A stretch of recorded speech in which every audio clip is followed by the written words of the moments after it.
What's going down, Green Screen Entertainment fans? It's your boy JGreene, and I'm about to get a little vulnerable with y'all. So let's just chill out for a moment. Now, I'm gonna start out by telling you about one of my clients. I ain't gonna say who it is. I'm a personal trainer. So I get close with my clients over time. We get to talking about relationships, family dynamic, all that type of stuff. One of my clients was telling me about her relationship, right? She's with this guy. It's semi-long distance, if you will. You know, he's got an ex, they got kids together, so they kind of dealing with a little bit of that. Now, she's very mature. She's in business, finance, that type of deal. She helps him out with a lot of stuff.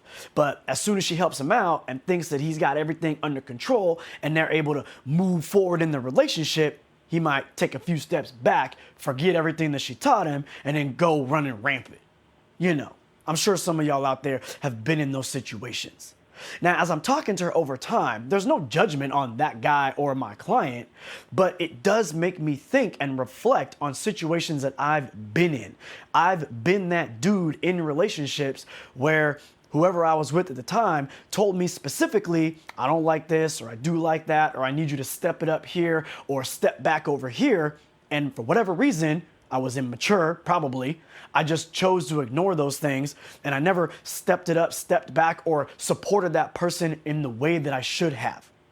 And only when I was out of that relationship long enough and alone and single and wondering why no one wanted to be with me did I actually look in the mirror and realize, oh damn, I had a major role in the breakup of that relationship. But here's the twist to the story. You see, I think about that and I think, well, maybe I just wasn't mature enough to take care of this person. I wasn't mature enough to support them emotionally or physically in whatever they were going through. But in all reality, I wasn't mature enough to admit to myself that I wasn't on their level. Oh, shit. Yeah. You see, there's a thing called pride. I know y'all have heard of it, but not many of us want to admit that we sometimes have it. I've been in a relationship before where I was living with someone, a chick that I don't even care about really. I was trying to break up her for a number of months, but I never stepped it up and paid real rent. You know what I'm saying? She took care of everything. So even as I talk negative about this person, she was definitely more mature in the finance realm and taking care of business in that realm at that time. Later on down the line, after I went back to my mom's, then I started dating another chick and she wanted me to move in with her. And in that same situation, I wasn't stepping it up. Now, I actually like this girl and I wasn't stepping it up. I wasn't really paying any bills. I didn't really buy a bunch of groceries to put in the refrigerator. I was what you would call a freeloader, y'all. I'm not fronting and I'm not happy about that shit either. I'm being vulnerable with you.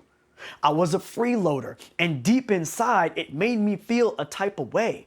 So when this girl or these women would bring up certain things about this, like, when you gonna do this? When you gonna do that? When can we move forward with this? I would just shut down emotionally. I didn't want to deal with it. So instead of like having an argument, I wasn't trying to holler at nobody. I would just shut down emotionally, close myself off, look down like a punk, and wait till they just left it alone. That's what I would do. And eventually, obviously, things would just implode and the relationships would blow up. That's what I did, right? As I talk to my client, we talk about these different types of things. Again, no judgment, but why might her dude have these problems stepping it up in certain realms or coming to the plate with certain truths and realizations to move forward in a better and more positive direction? Those are the things that I had to take time to myself after certain relationships went a type of way to figure out, to look at me and who I was and how I was acting and doing my thing. Like I said, I wasn't stepping it up paying rent. So after a couple of relationships, when I went back to my mom's, I was like, damn, man, I can't be sneaking nobody past my mom's room. This ain't gonna fly. She keep her door open anyway. She's very nosy and just barging. She don't be knocking and shit. I was like, can't do this no more.